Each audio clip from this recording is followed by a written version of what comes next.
Hello Internet. Today we are reviewing my charbroil propane air fryer wok stove modification. This is a really simple modification. You don't have to do much to make this work, and I think a lot of you out there will agree that this is a good way to go. You can find these online for as cheap as 20 bucks used. Now they do make an electric one. I bought the gas propane one because it was already outfitted for gas. I don't know what the electric ones look like, so perhaps you do. Maybe they'll work. I don't know, but I do know that the propane ones will work. Now I do know they have several different models of these. I don't know if the sizes differ. I don't know what I have. I don't know. I think they're all pretty much the same size. A couple things you'll need for this to make this go is you'll need a wok ring, and I made this out of a commercial carbon steel frying pan, and it just happened to fit exactly where I needed it to. There's a lip between the liner and this, and it fits inside that lip perfectly. It's so good that so far, after more than a dozen times using this, I have not had to secure this at all. I do have a large lathe with a 12-inch 4-jaw chuck that I was able to mount this to.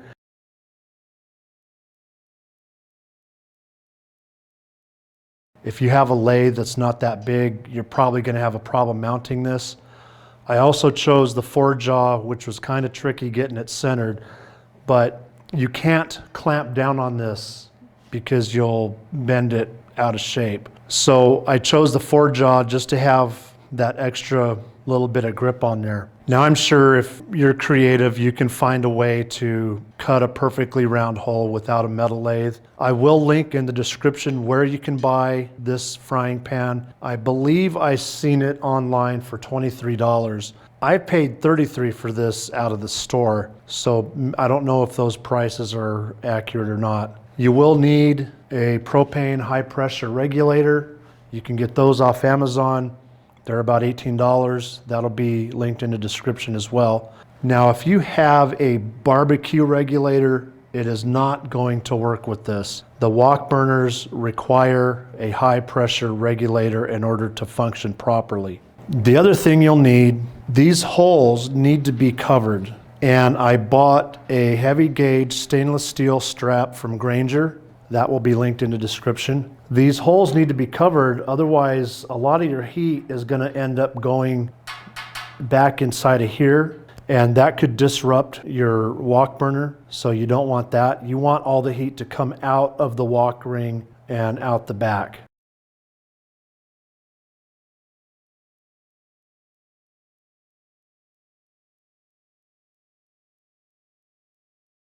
Now, as you can see, I cut a hole here. I used a carbide tipped hole saw. I cut a hole there, a hole there, a hole there, and a hole there, and then I used the anger grinder to cut the flats out, and then I used a file to finish it off.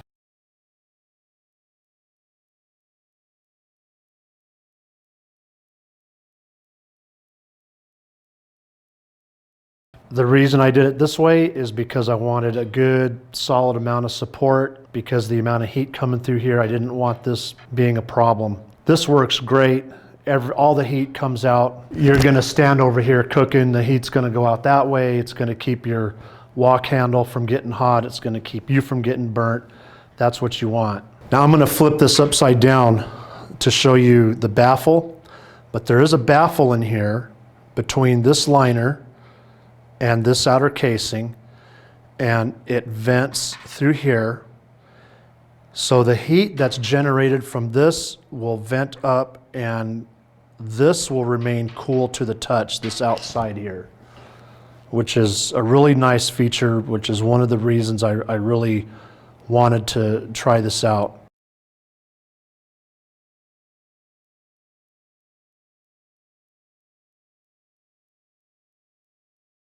Now you will need a good burner.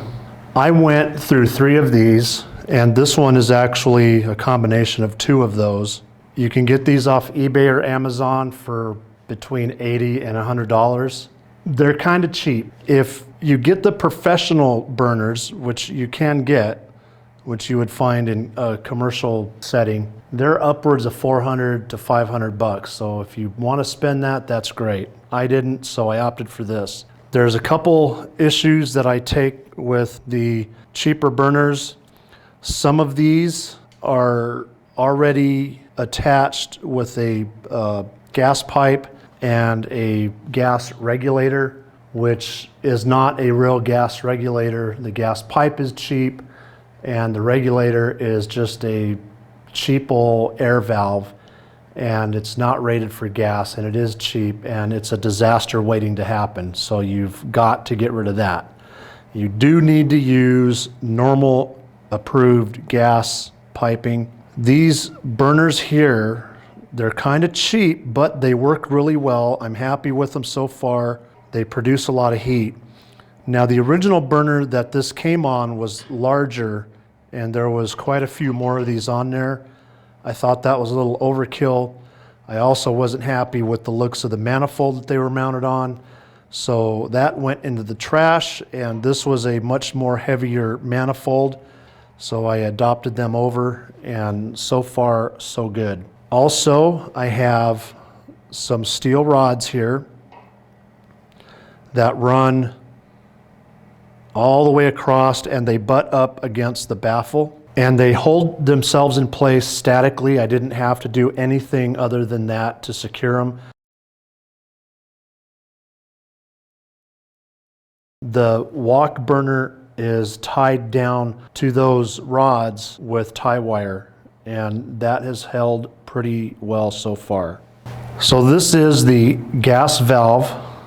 It's rated for gas with rated gas plumbing, dope for used on the piping. And I have this so it comes up and then it kind of wraps around a little bit, as you can see.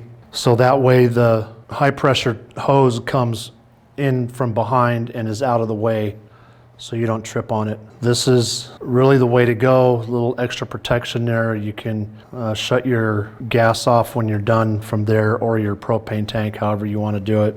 I will be adding an electronic ignition sometime closer to summer. And then I also strapped up, I'm not sure, yeah, you can see that there, the wire. I strapped up the gas thing to kind of support it, give it a little extra support there.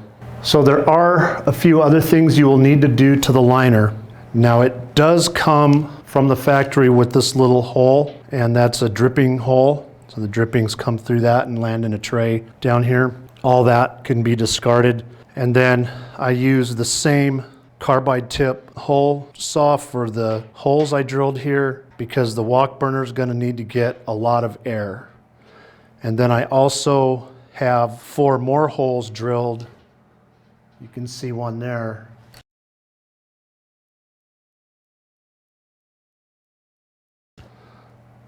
On each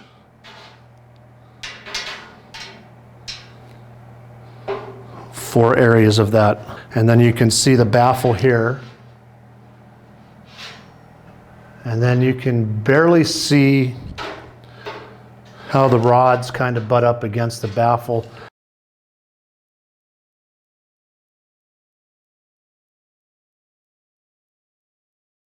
Now this heat shield isn't perfectly round. It's a little off, but it's fine.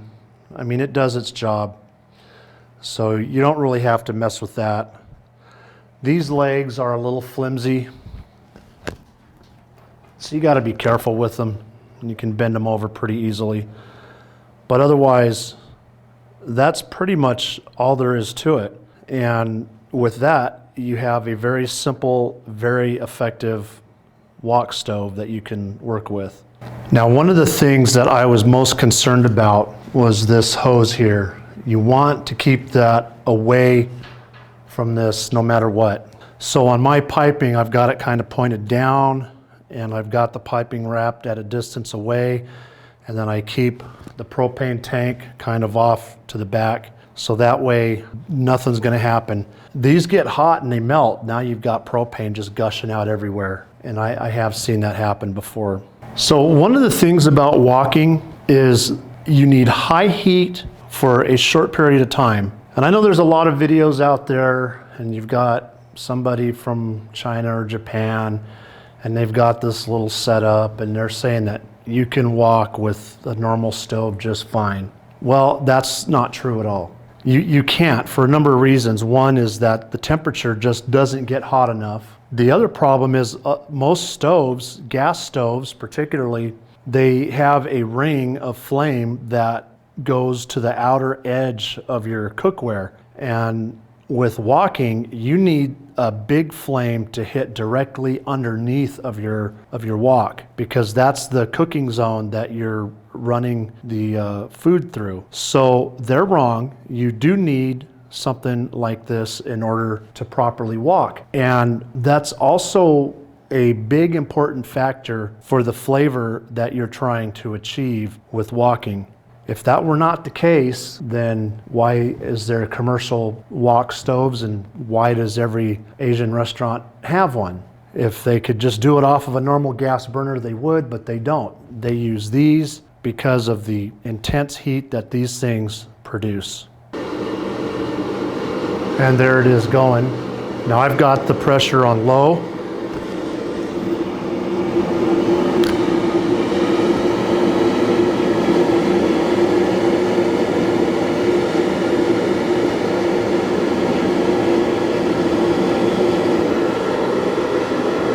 That's a lot of heat, and that's what you want when you're walking.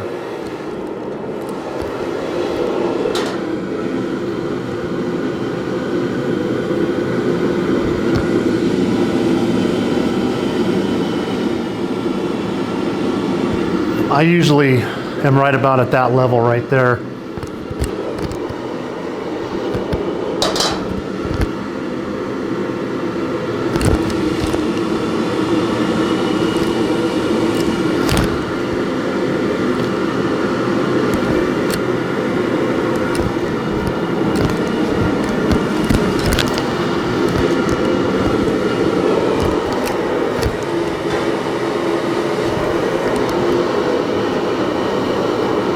So yeah, there it is.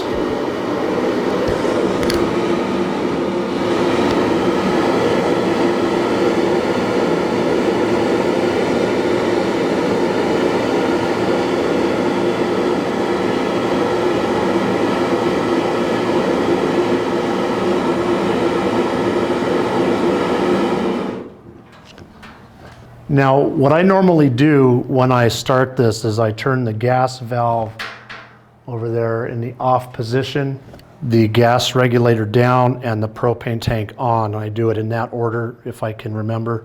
Then once you're going, you can adjust the gas regulator to whatever temperature that you need.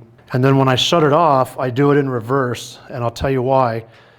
Is I shut it off at the propane so that the gas expels out of here. If you shut it off at the gas, you're going to have propane still built up in there, and then when you turn this off, it's going to continue to have propane in the line, and I don't like that. I usually disconnect this. I use this propane for other things. The other issue is that this is kind of low to the ground, and you need it up to about, just a little bit above, or about waist high, or a little bit above that. So my intent with this to begin with was to mount this on a rolling cart.